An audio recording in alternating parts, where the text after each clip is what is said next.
Welcome everybody to tonight's show. And she starting her coaching business, and we're going to talk about a whole bunch of those things. So, big round of applause. Welcome, Kathleen. Thank you, David. There you go. It's great to be here. Times by 100. There you go. Well, for the folks that don't know you, or maybe they want to hear more about you anyway, why don't you tell the folks about you, where you live, where you come from, everything.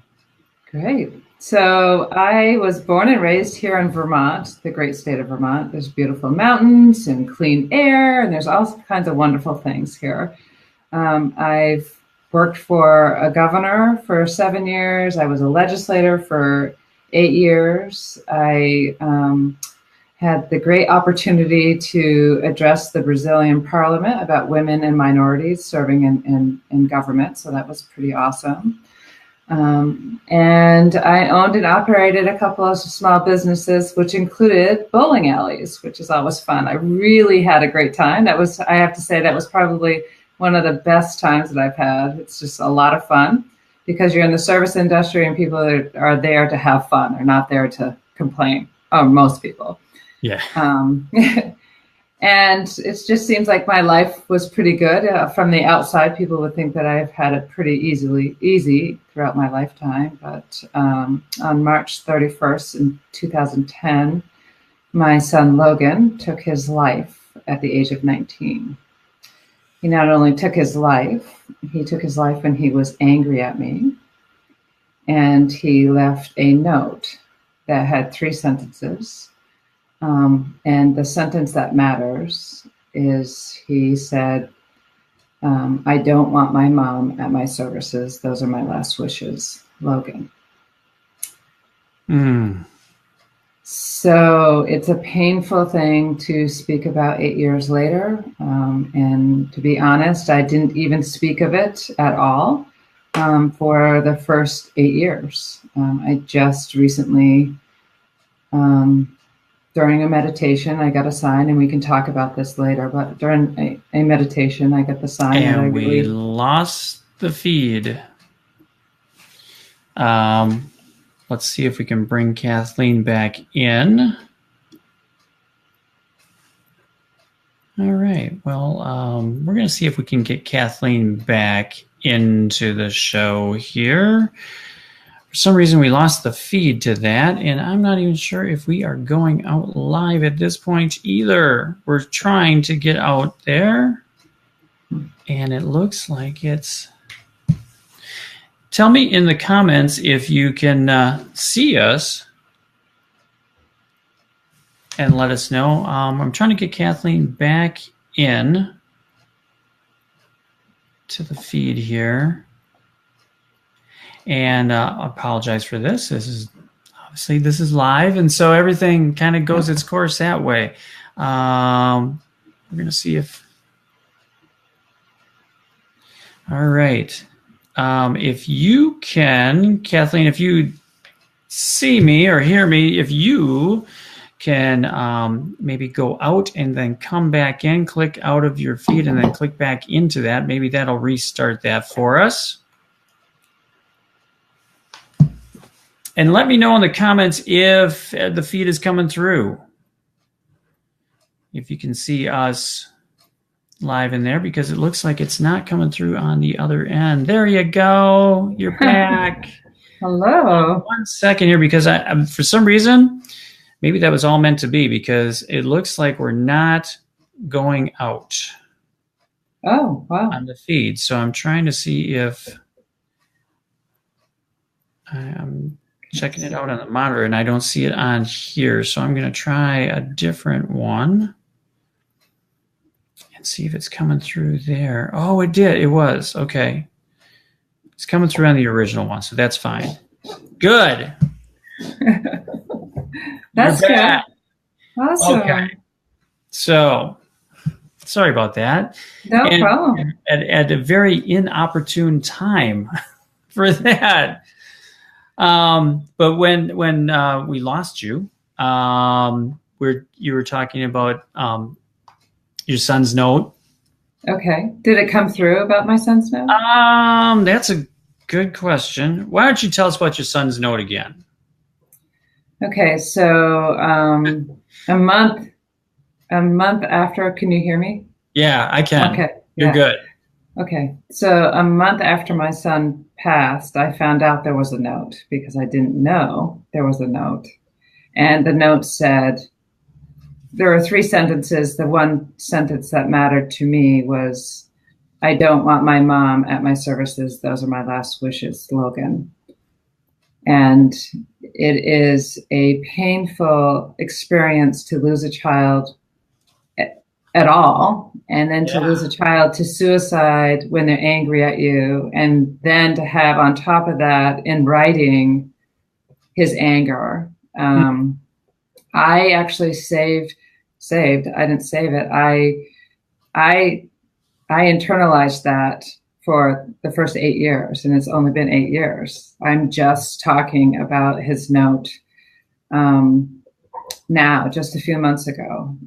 I actually was getting prepared to go to a Jack Canfield event at the TTT, the live TTT, and I was doing a meditation on a Sunday morning. And during my meditation, the sign I got was talk about the note.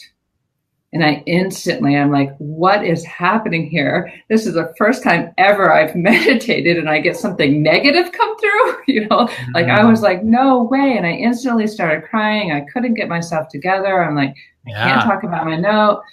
And then I realized in order to really be authentic and be inspiring to others, to be able to do the work that I'm doing, I don't know that there's anything much worse than having your son write a note, take his life and write his note and say, I don't want you there.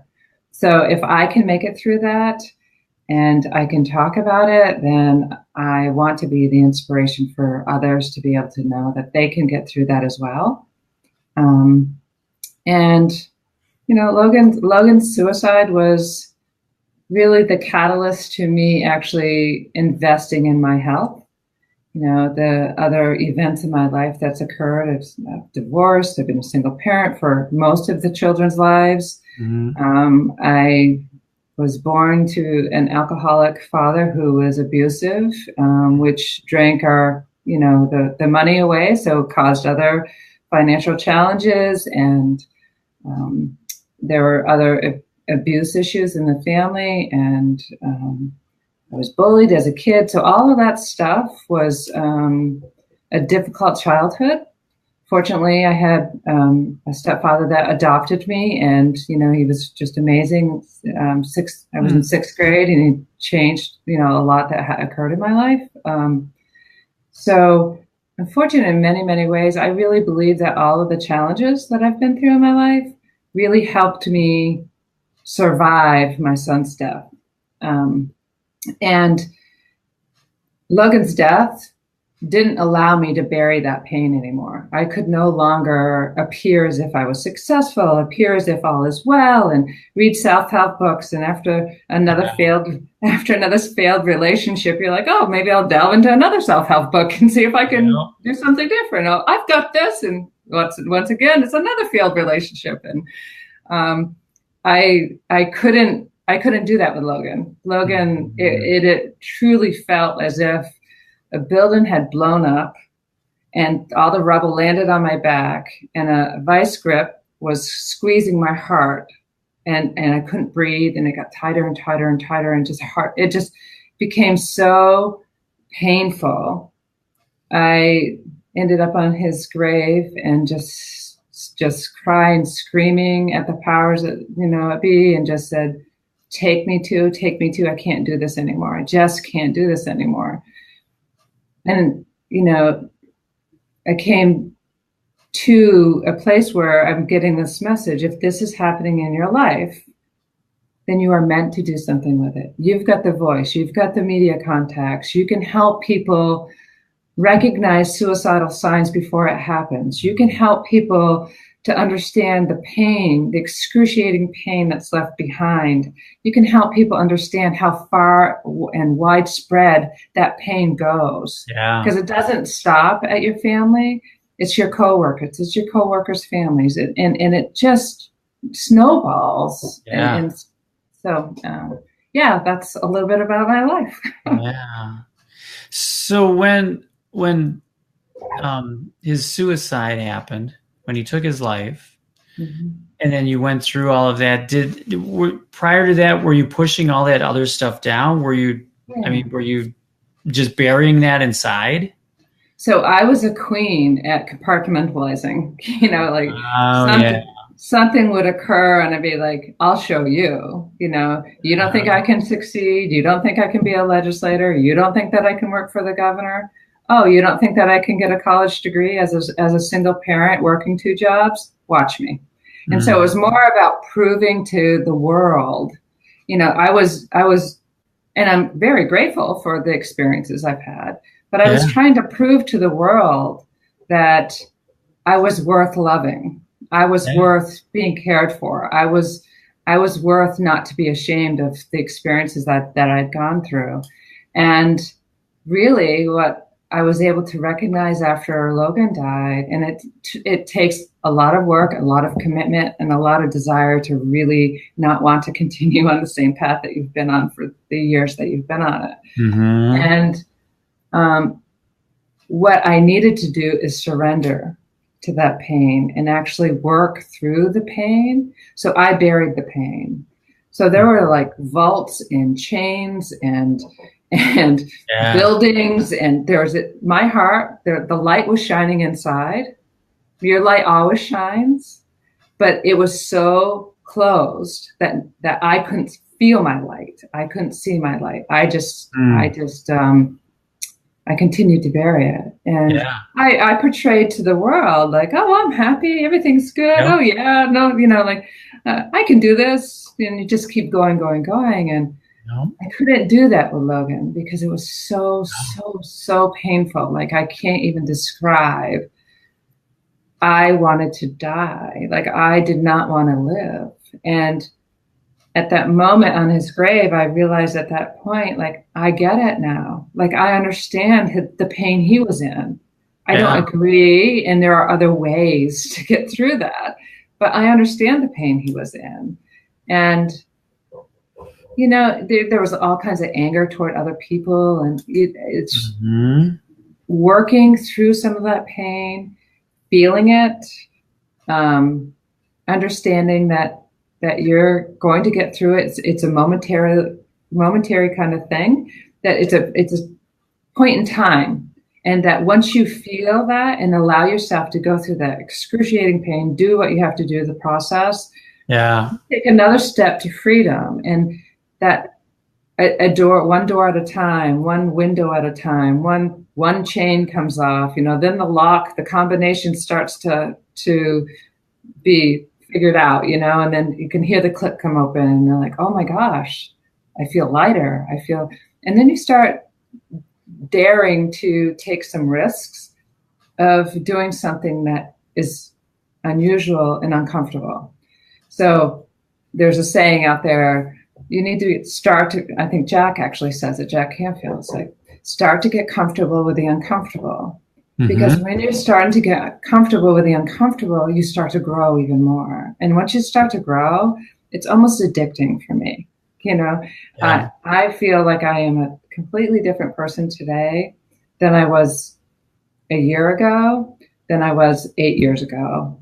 And I want to share that with the world. I want to be inspiring to those who have really been close to giving up. And now, whether it's divorce or a loss of a job or sexual abuse, child abuse, poverty, a death of a loved one, illness, drug addictions, whatever it is, I can tell you I've experienced most of that. Like I understand it. And if I can be where I am today, then you can too. And I want to help people get from where they are to get to be where I am today and be like, wow, my life is different. So ultimately, was it forgiveness? Oh, there's a number of things. It was forgiveness of myself. It was forgiveness of others. Because there's got to be a lot of guilt that was there too. I was never angry at Logan. I was always angry at myself and others. I was Yeah. really angry. I mean, and I could go back there now, and when you go back writing, and it is very therapeutic, but Yeah. you relive that pain and so much shame involved in it, David, that for me, I was a legislator. I worked for the governor. I'd owned and operated businesses. I raised my children, their dad was involved, but it was the three of us most of the time, especially during the school year. Sure. And to not be able to save my son was so excruciatingly painful for me and shameful. I blamed myself. I was ashamed. It took me 3 months to go into my local grocery store to be able to face these people that were in my community, because I knew for sure, they'd be whispering and pointing and snickering or talking about me. That didn't occur. No, that was all internally. Yeah. Exactly. Yeah. I created a story. Yeah. I want people to know you have the power to create that negative story, or you have the power to create a different story. Like, you have the power to do that. No one else does. No one can take that power away from you. So when you finally went into that grocery store, out into public, what was the true story? Oh, I didn't look at people. I went. But did anyone snicker? Oh, did anyone? No, absolutely no, absolutely not. No, people were kind when they saw me. They'd give me a hug. And part of it is like, I didn't want to break down in front of the world either. Right. Even their compassion was scary to me because I just couldn't function. There was, I was actually, my work was just amazing. I'd drive to work. It's about 40 minutes from where I was living at the time. Mm-hmm. And I'd sit in the parking lot and I couldn't get out of my car. There would be times I could not get out of my car. I could not get myself into the office and face people. So I would text them and say, can't do it today. I'm heading home. So I was heading home one time in a complete daze. I'm driving along, and the cop that had their blue lights on with their siren on, when they finally stopped, when I finally realized there was a cop behind me, I pulled over and he's like, "Are you okay?" And I'm like, "No, not really, but why do you ask?" And he's like, "I have been following you for about 5 minutes and you're just not seeing it. So, have you been drinking, And I just said, "No, just give me your ticket and let me go." But he was amazing. He could tell that I was more distraught than I was, impaired. And he just was like, "Do you need a ride home? Do you need it?" And I said, "No, I'll make it home. I'm sorry. I'll pay more attention now." And he was just really concerned, but it goes to show you that you're just so cloaked in that darkness. And you're oblivious to the world around you. You can't see, you can't think, you don't remember. I was actually, grief does that. And I was actually on the phone with one of my members in the association that I've managed, and I was supposed to follow up with something. I hung up the phone, and literally I hung up the phone. I'm like, oh my God, who did I just talk with? And what am I supposed to do? So it's really, I get it. Like the people that are watching, the people that I want to help, there's like, I get it. I understand it. It's excruciating, but you too can get through it. Like you can do things that doesn't cost you a thing. That was the other thing that I really want to share with people. Like the tools and resources I use, you can get them on YouTube. You can get them on, Hay House Radio. You can read books. You can, anywhere, go on the internet and find those resources. What were some of the things you used? Writing was a big thing, journaling. So I found that writing was really, really important. All the anger that I had with myself and others, I could write it out, and I wrote it. And once I was done writing, sometimes I'd write for a very long time, crying, screaming, whatever. And you couldn't read my writing. because it didn't matter. It didn't matter how you spelled. It didn't matter how big you wrote. It didn't matter how you swore. How many pens did you break? Oh, several. Yeah. several. I can relate to that. Yeah. And so when you're done, you just rip it up, you light it on fire in a safe place, and you just say, I release you to the universal love. And now it's out of your body. You might still remember it, but that anger, that stuff that's eating you up inside is out of your body, And so there's just things like that I teach about. Just breathing. Most people when they're angry or they're frustrated or they're irritated or they're scared, this isn't even grief. It's just they're scared of something. You forget to breathe. You forget to breathe deep. You can just feel like your body just relaxes when you start to breathe and stop and allow yourself to do that. It can also decrease your anxiety. So I teach people, there's multiple breathing exercises out there you can easily deal with, you can easily find, but the one that is easy to remember is the 4 by 4 by 4 by 4. Which you breathe in for 4 to the count of 4, you hold it to the count of 4, you release it to the count of 4, you hold it to the count of 4, and you do it 4 times. And by the time you're done, you have decompressed that anxiety. You forget because you're focusing on your breath. You're not focusing on, and you're actually allowing to cleanse your body a bit from that breath. So it helps stabilize you. Tapping is another amazing resource that you can use. And so all these tools and all these resources, I haven't done this yet, but this is just last week, I was working with my mastermind group partner. And I came up, it's like, oh my gosh, I've got to do this with kids, like kids that are hurting, kids that are full of anxiety, kids that are ADHD, these children, if I can get the parents to allow me to work with them, these children will have these resources for the rest of their lives. And it will change their lives, and it will change their school classmates' lives. It will change their families' lives. It's pretty remarkable. And you start early. So I had to go through a lot of a lot of stuff. Yeah. For me to get to the place where, there's a different life. And you didn't know about the breathing techniques. You didn't know about tapping and all that good stuff. Yeah. I mean, that could help release that when you were younger. Yeah.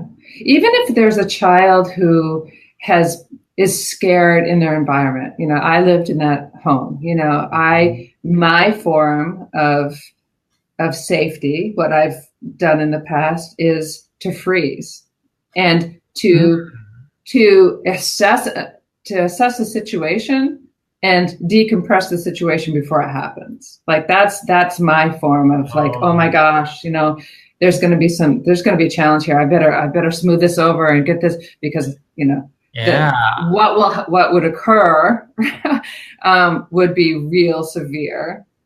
But then you're not allowing yourself to feel.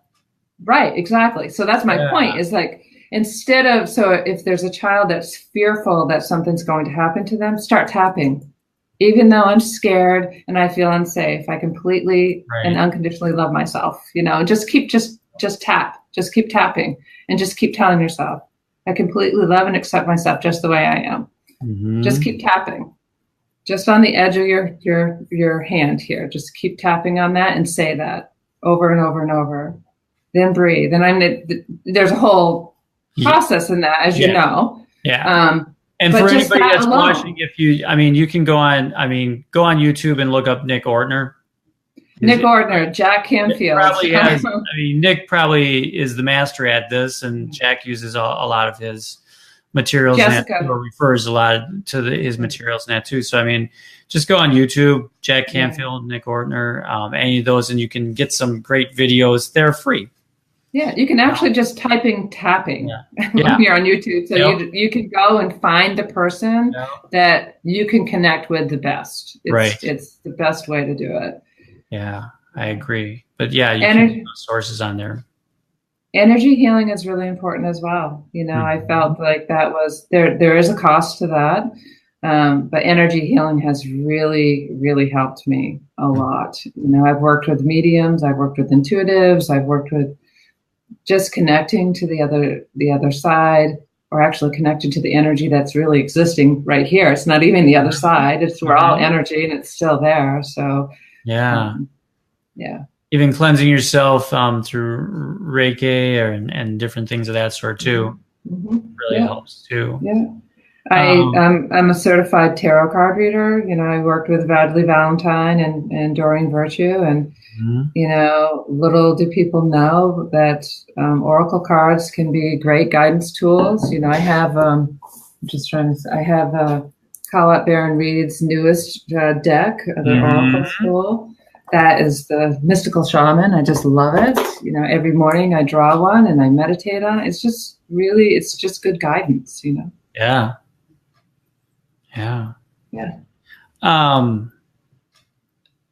So is your book based around all of that? Yeah. Okay. So my book is the book itself. Yeah. So my book, the direction I'm going in my book, and who knows what will end up in December, but the direction of my book is to tell a story to capture your attention. I do get I do get what you've gone through, because there's a little story that I have that I can share with you. I'm going to provide backup information, studies that shows that what you do is important and how you have the control. And then I can give a tool or a resource that I use that helped me. And so it's I understand. Here's the tool or resource, and here's the study and the verification that it really does work, that this is true and it's accurate and it can help you. And so a little bit of inspiration. No, I take that back. It's a lot of inspiration. It's a lot of I can do this, and there's a lot of resources for you. And then there's the verification that it's real. Yeah. So with, it's such a heavy subject, it's like, I almost don't want to even go into the book in that, but it's an important fact to come out with. And that should be somewhere around Christmas time. Probably that's going to get put out. Yeah. It's the perfect time for your New Year's resolution, so you can have a new you. That's right. Yeah. So with the book, let's talk about the process a little bit, because everyone, this is going out to one of the groups as well as others that always are wanting to write. There's a book inside all of us, right? Yes, we all have a story. So how do you get from all of the anger, all of to just being able to have some, I don't want to say normalcy, but some clarity, or just to be able to write? Yeah. I mean, so if you're punching the paper, if you're still in the middle of the pain, you're not. I wouldn't recommend that writing a book would be that time. Later on you can write a book, but if you're in the middle of the pain, I'm not so.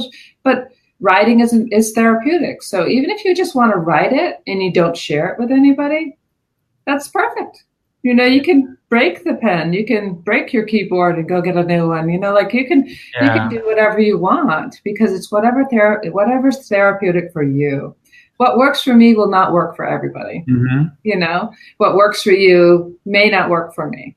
It's really being open to trying different resources, listening to I listened to Hay House Radio faithfully for years, because it was inspiring to me. Some people might do that. Some people might listen to a podcast, like a particular person like you, Dave, Right. It's whatever works for everyone. I needed to go through a lot of healing before I could even get to the place where I could go back in and write a book. Now, if I could just step back a bit, I went to a cognitive thought therapist. So I really worked hard with this counselor, and I love her. I am so grateful for her. She helped me through, and in about 4 years into Logan's death, I was just at a really low point. And I'm like, I don't know what's happening here. I'm doing everything right. You know, I'm doing the healthy eating. I'm doing the self-help stuff. I'm like, I cannot get through this. I don't know, understand. And I was very close to taking medication, which for me personally, I don't like it. I did not want to have medication. Now, I'm not saying medication's not right for some, but for me, I could not do it. But I was so close, like, I'm almost like, if I can't live like this, like I'm almost ready to take medication. We did she asked if I'd take a little test, whatever. Basically, what came out is that I was on the severe end of PTSD. So post-traumatic stress disorder. Yeah. And what I was going through PTSD on was not my son, was my childhood that I'd never really dealt with, because I was dealing with my son's grief and I just couldn't work through it. So we worked together for a 12 to 15 week, very intense, very challenging process. It was a 12 to 15 week process that we worked through. And she told me, you know, are you ready for this? Because you will be a different person 15 weeks from today. You will think differently. You will have the ability to switch the thought process from where you are today to your normal will be different in 15 weeks.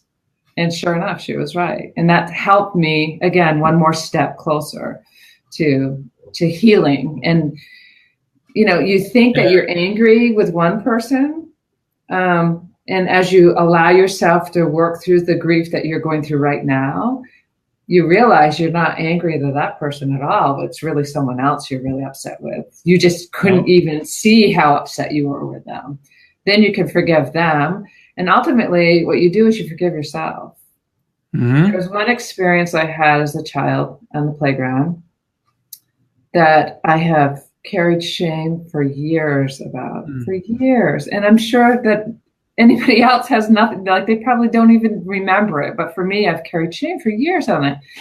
I was able to forgive me through that process. I'm like, oh my gosh, I was just a little girl. Like I was just a little girl. I didn't know what I know today. And, you know, what I was taught is different than what I know today. You know, like it was a very different process. So forgiveness is definitely key. Forgiveness of yourself first. And once you forgive yourself, it's amazing how you can forgive others easier. And it's not just forgiveness, it's loving yourself. Like I'm close to being 53 years old on Sunday. And happy birthday. Thank you. For the first time in my life, I like who I am. I love me. So, and by loving me, I can love other people unconditionally as they are. I don't care to change other people. I just choose to not be around certain people. So today I choose, you know what, that doesn't align with who I want to be. That's not part of my core values. I really do wish them well. I just choose not to be in that situation any longer. Yeah. And you move forward, and you do that in a very respectful way. And ultimately, you have to live with you. What other people think of you is really none of your business. It's really about how you live with you. That's that magical time of turning 50. Yeah, it's true. Huh? Once you get in your 50s, it's like you do your total mindset just shifts. It just shifts. Because all of a sudden you got over that. You're at the top of the hill, and you're like, oh, I don't need to just put up with this. You know, it's like, I just remove you from my life. Yeah, exactly. Yeah. So do you get in the book, do you get into any of the past stuff, or do you so I'm sorry, I did step back a bit, but so no, that's okay. So as I've been writing the book, and I've actually had to set the book aside at times, like, yes, you do get into the past. So what I've done for my process is that I needed to write out all the emotional stuff first. Like I needed to get all those stories out I felt that were coming up. I needed to get all those stories out and put them on paper. I needed to stop several times and step back, because as you're writing those stories, you can't just write them on a peripheral level. Like, Yep. oh, I think I'll just touch base on that and I'll just move on. Yeah. You really start to feel it again. You start to go into it and relive it. You relive it. Yeah. And I knew, and thank God for my mastermind group. I just love my mastermind group because you run things back and forth with them. Yeah. And I knew that I was avoiding getting into certain things when I was just gradually touching base over it. Like I didn't describe it. I said, oh yeah, this happened. And then I moved on quickly. I'm like, And thankfully that was brought to my attention early on. So I can say, okay, really don't want to write this. I really don't want to go down there. But when you do, you're cleansing it from your body. Yeah. You're getting rid of it. And it doesn't have to be in your book. You're getting rid of it. You're getting rid of it. And or maybe in the next book. Yeah, exactly. But you're letting it out. And so that's where I've been, is in the emotional part of it. And so I've got a little more of that to do. And then I feel weaving in the tools and resources and for me, my mentors that they don't even know, but my mentors and my spiritual leaders, like I'd like to be able to incorporate them in there as well. Sure. So, Sure. Because they're part of you. Right. Yeah. Right. We've all grown up with certain and pulled certain mentors into our lives and exactly. And they're all a part of us. So it's naturally going to come out. Exactly. Some things are verbiaged and verbalized in that.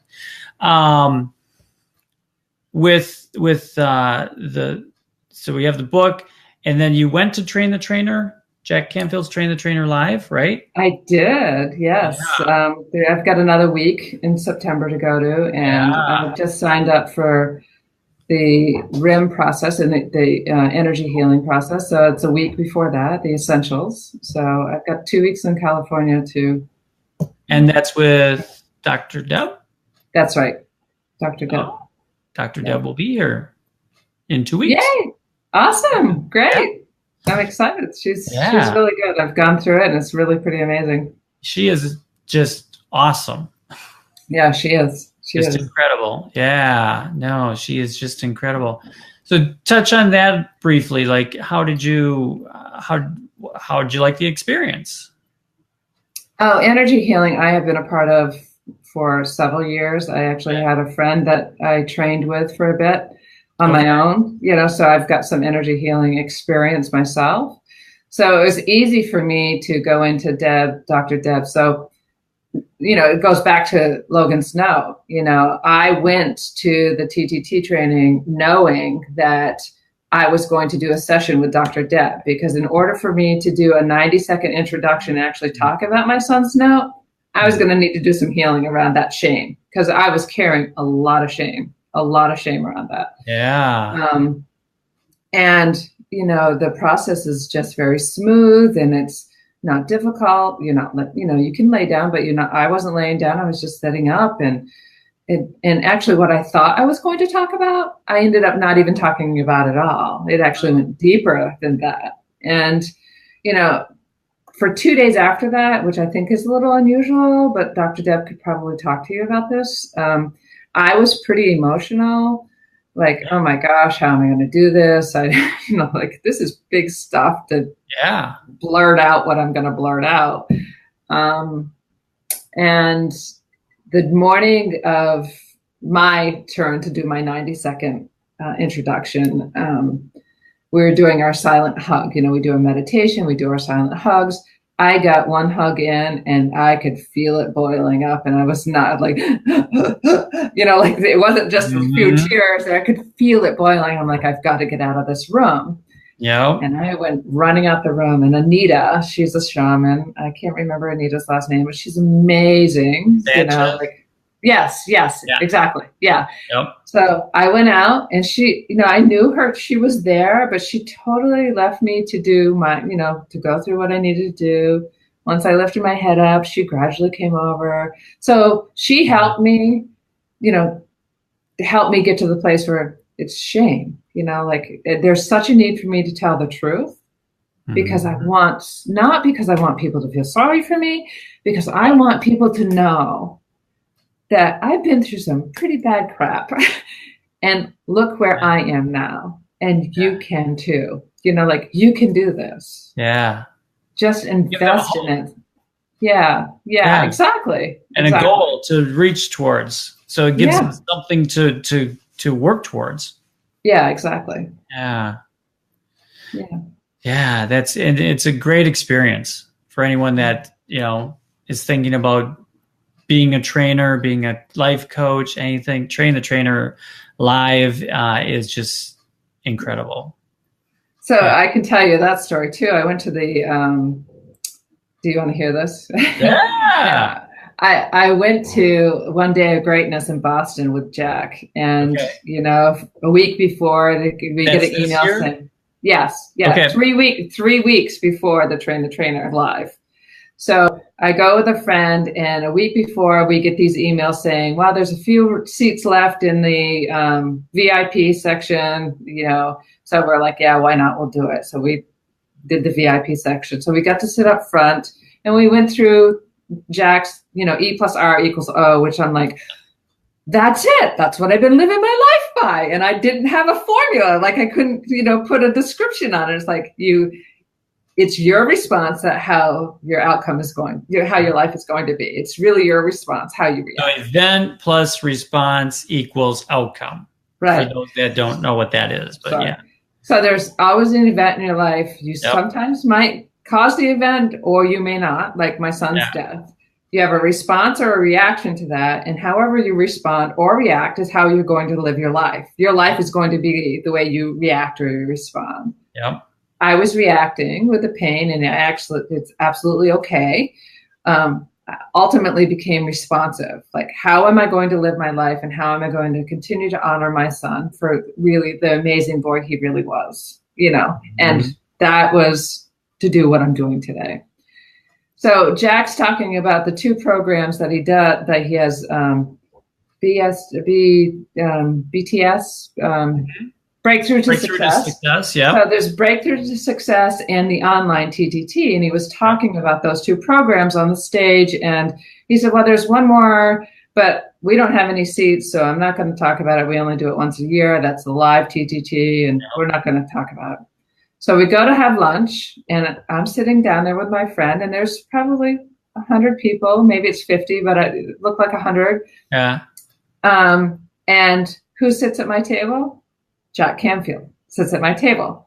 And so I had the opportunity to have a conversation with Jack, and I said, so if you had a choice to go to one or the other, and this is what you did, what would you recommend? And he goes, well, tell me a little more about what you do. And I told him, and he goes, if you find that, I would suggest that you check with the girls in the back and just see, well, he may not have said girls, but I would check with this staff.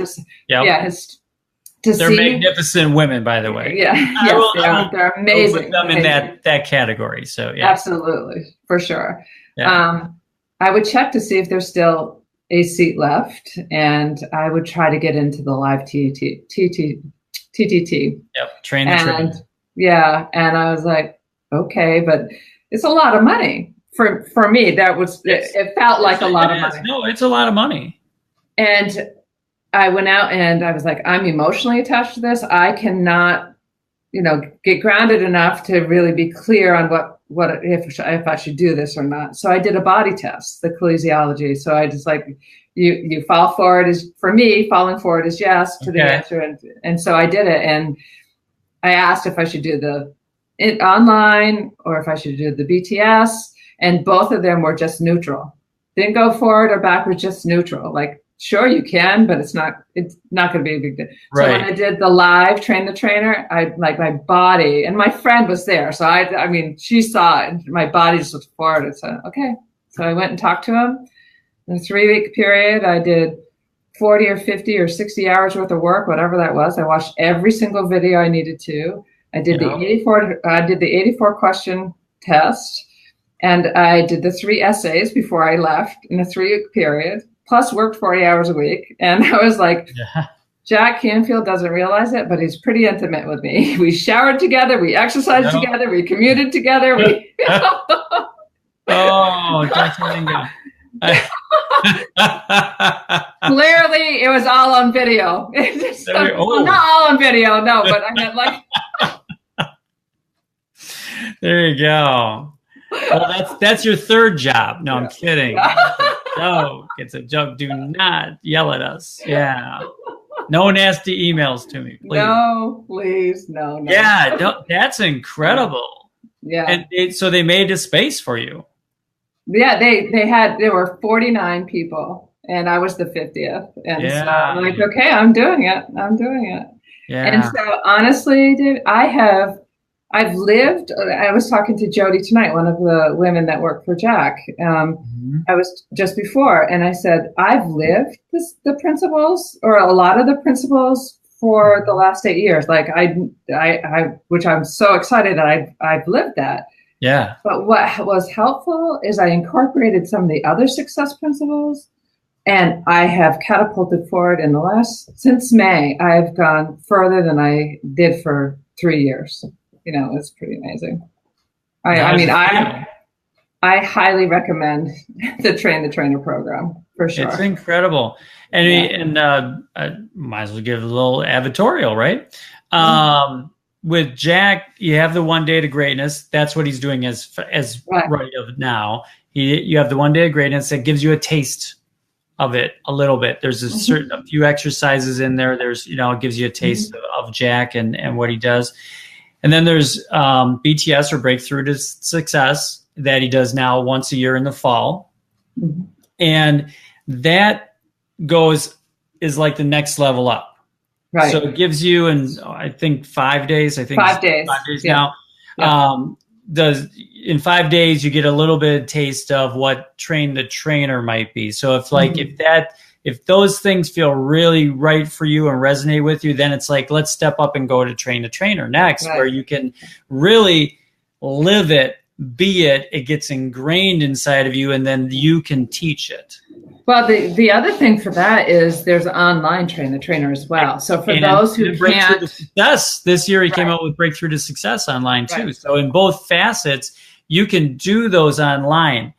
Those are great, and I've done Train the Trainer online. I have not done Train the Trainer live, and I've done Breakthrough to Success live though. And it's well worth the money. It's tons. Everything is in there that you would get live. You just don't get the intimacy. Right. I have to tell you, when you're reading and you're doing the lessons that way. For me, I have kind of floundered where I can fit wherever I am. I can make it work wherever I am, but I've never felt like I was at home wherever I was, whether any kind of training, any kind of retreat. Like there are things that are just, everything has some good things, but I never felt like I really fit with any particular group of people, Yeah. I went to this Train the Trainer. Until Jack. The Train the Trainer was like, oh my gosh, this is my family. Like these people are driven from the soul. They're driven, they're action oriented, they're supportive. They're spiritual, they're supportive. I mean, everything that Jack teaches, these people are, which is who I am. Right, exactly. Yeah. I just really, and I feel like this is an advertisement for Jack, so I think I might send it to him, but no. There you go.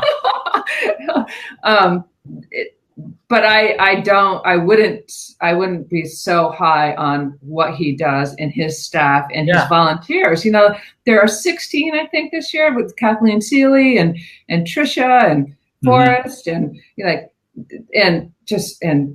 Rick, and I mean, all of them. There's like 16 assistants that volunteer their time to come and help other Train the Trainers. So that it's impacted their life like it's impacted mine.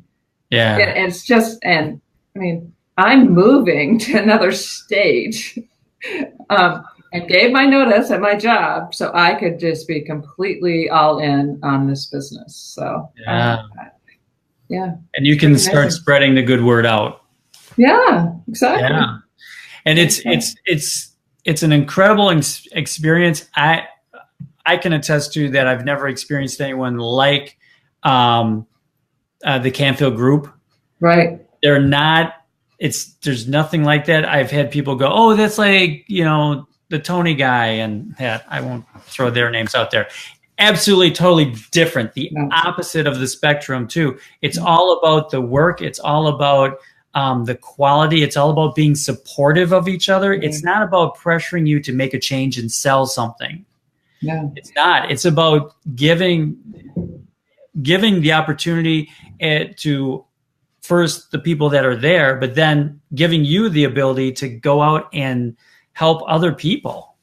It's about commitment to your purpose. And what's really nice about the process is if you don't know what your purpose is, you can identify your purpose there. Like the resources and the tools, you figure out what your purpose is through the process.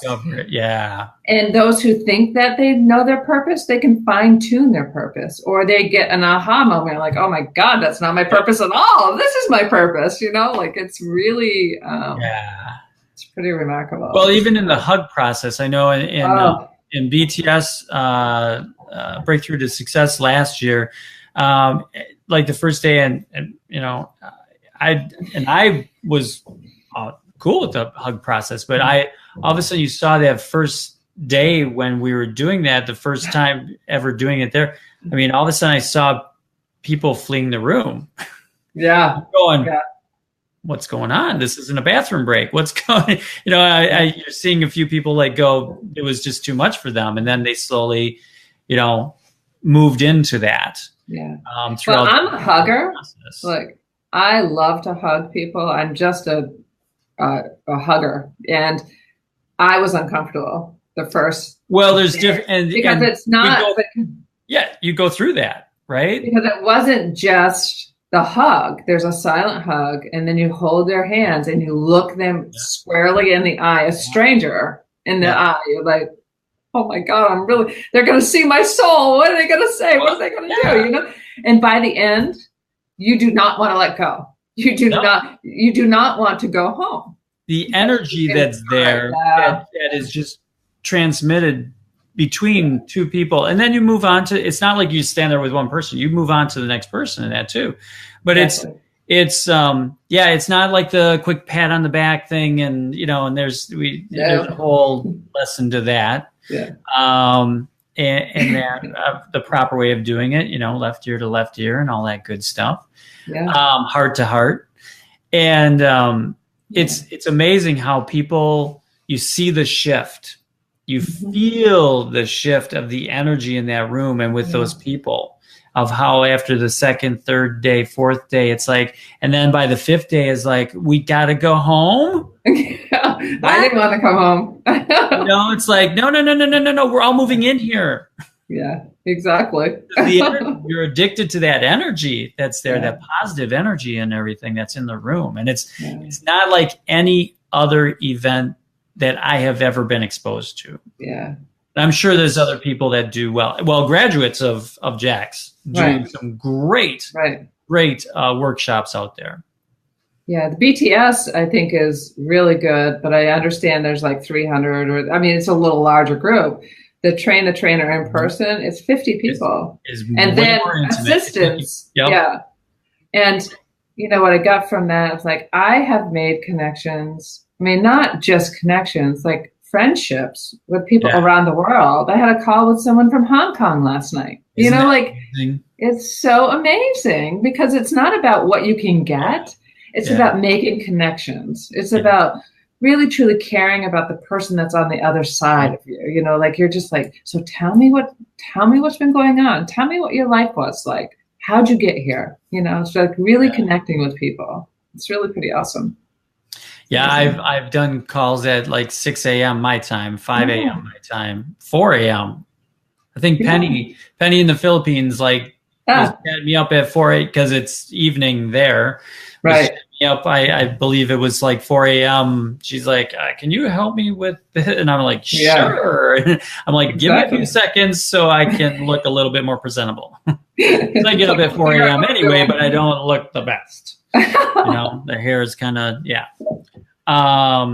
but no, my hair looks just like this. Yeah, you are quite the chameleon actually for the hair. It's like sometimes it's straightened, sometimes it must be a humid day today, so you went exactly early. Yeah. You got it. Just let it go. That's right. And I let mine go. That's why it's back this far. But so we got train, and I want to touch upon your coaching too, because you do coaching. Yeah, so you learned a lot from Jack and Train the Trainer, and now you evolved, and you've done probably some coaching prior to that, but now you evolved and kind of incorporated some of his tools in there too. So tell us about your coaching. Do you do one-on-one? Do you do groups? So I've done one-on-one mostly, and I've done a lot of test cases. So it's been really helpful for me to work with friends and friends of friends, and just get a routine or something that I like. It's down, Yeah. So I've worked one-on-one. I've done some workshops. They have not been big workshops at this point. I did a great keynote speech with a construction company just before I went to live TTT. Okay. But I had already gone through the online Train the Trainer program. So I utilized the online Train the Trainer program for my 1-hour keynote speech. Yeah. I had CEOs, CFOs, I had bankers, I had laborers, I had supervisors in a highway construction company. But when I got done, they were just like, this was great. What else can you do? We'd love to have you back. You really helped here. So it was a really good trainer was it was awesome for the fine tuning some of my skill sets. What was your opener? Someone introduced me, just kept going. And I finally, my line was, well, I think he just wants to be the speaker. Would you like to come up here? It's just like, he took all my time, so I don't have anything left. And then we did some of the cartoons. I used some cartoons. Yeah. Yep. So some construction cartoons. There you go. It was pretty good. Yeah, it was good. Nice. Yeah. Did you get into 100% responsibility and all that? And I definitely did. And I got into I got into the fact that I'm like, you look at me and you think that you tell me what you think. Do you think that I've got it easy, that I'm stand up here and I do this all the time and I don't have to worry about being in the ditches? And I said, then I went on saying, I said, however, if you stop and think about it, I've lived with an abusive alcoholic father who shot at me when I was 3 years old, who severely beat my mother and sister. And, then I went on talking about marriages and those stories. And then I built it up to, and oh, by the way, just 8 years ago, my son took his life. And so they were dead silent. And then I did the kinesiology with the arm with one of the big construction guys. They were really, so some of the examples that I used and muscle testing, the muscle testing and the connection. Take responsibility of your life. E+R=O was a big one. Yeah. Your attitude affects others as well. The energy around you and Isn't it amazing? And just the 100% responsibility is such a turning point for most people. Mm-hmm. And some people do it and don't really put a label on it. But then when you realize what that means of every, and then, E+R=O as far as what your reaction is. I mean, that's what fine tune as far as even doing interviews for me. Was exactly your reaction. I honestly don't even put down questions. I put down a few notes at the beginning when we chat prior to, and that I really don't put down questions anymore. used to like, okay, I'll ask her this and I'll ask her this and I'll go through and you know what? Have a conversation. Go with the flow. Because it's just a much better interview when you go with a conversation, because there's, to be intrigued by another person's life and their story is just incredible. And your story is incredible. And everyone's is, Sure. So that's so great. So coaching, kind of come back to that. I put you off on a tangent. But with the coaching, so you do one-on-one coaching. Do you do group coaching too, or just mostly one-on-one? Yeah. Okay. My goal is to be primarily with groups, especially businesses, and coaching with the HR people. And okay, so in person. Yeah. Do you do Zoom calls? If there's anybody on here that would like to. I have a Zoom call scheduled on the 10th of July. So just check out my Facebook page. Okay. You can just register that way. Or you can just go to my website as well at KathleenL.com, which I think you'll put it in the comments below. I'm trying right now. I can't copy and paste fast enough. Keep talking. Yeah.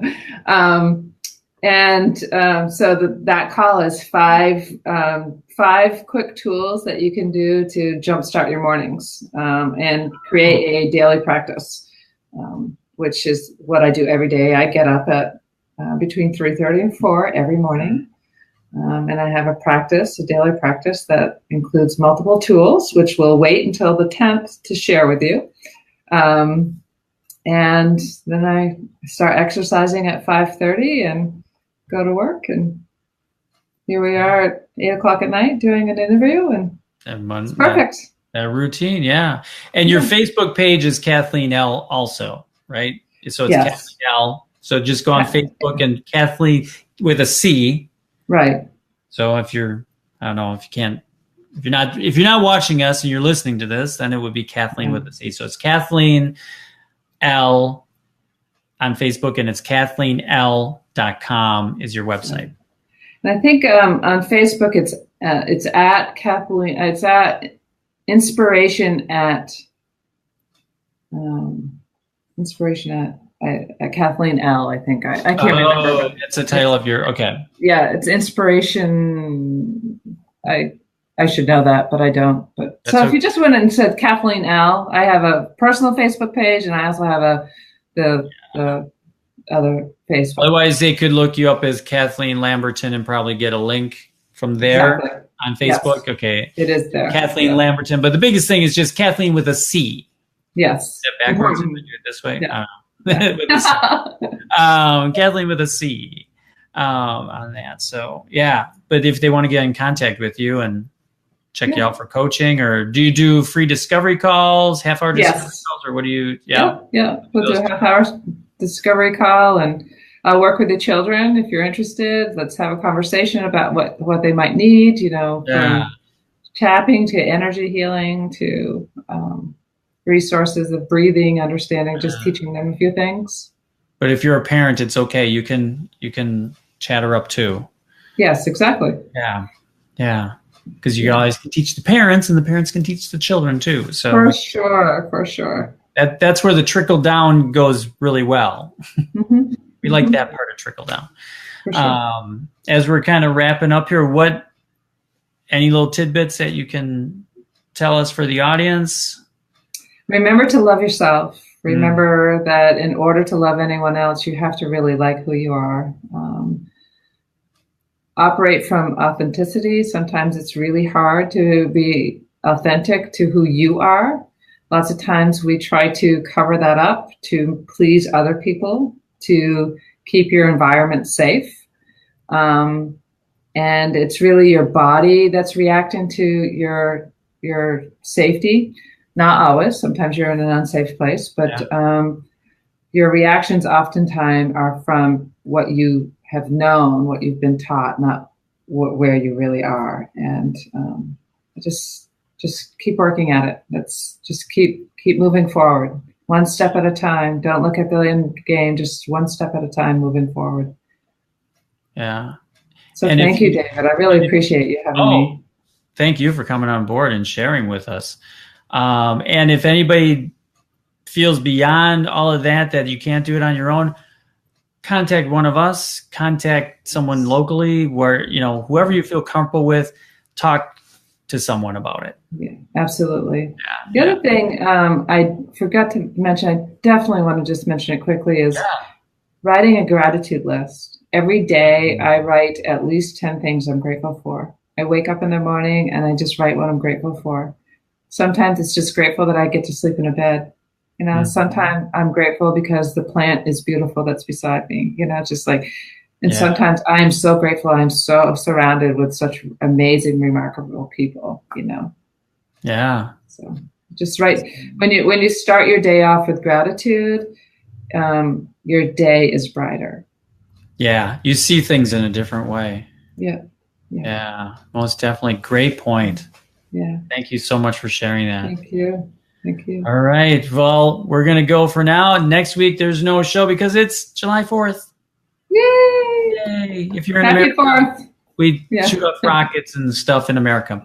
So no show next week. The week after, though, we have the incredible Dr. Deb that's going to be here. So come back for that, and I will definitely put out the reminder for that one. So, but until then, have a great week, everybody. And Kathleen, stick around and we'll chat after.